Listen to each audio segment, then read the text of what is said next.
जय जगन्नाथ दर्शक बंधु आपण अनुरोध रे केमिति जानिबा कोण बा दिग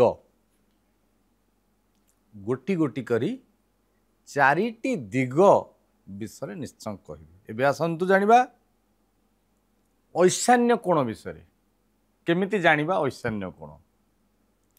सकाळू जदि आपणको पाखरे कंपास नहीं तेबे सकाळू सूर्य किरण जेउ पटु आसे से दिग हला पूर्व दिग एवं आपण जदि से दिग को अनेकी ठियाले आपणकर बाम हाथ जो कोण रहिला अर्थात उत्तर एवं दक्षिण होइकिरी रहिला पछटा को पश्चिम हैला।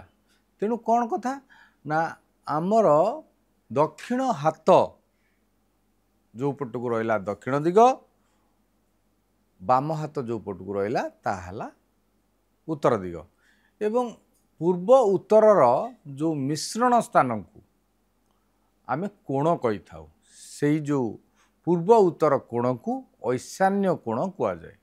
इंग्राजी रे से को नॉर्थ ईस्ट बोली विचार करा जाए एवं पूर्व दक्षिण कोण को अग्नि कोण कुआ जाए।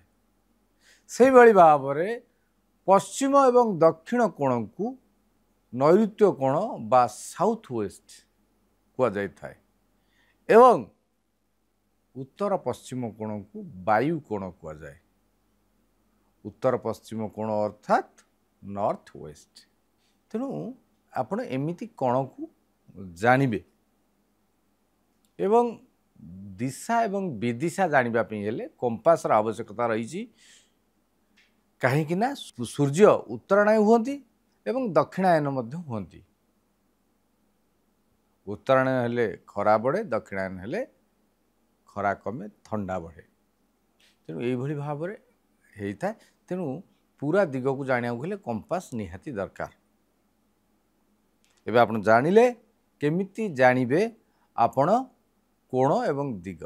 जय जगन्नाथ।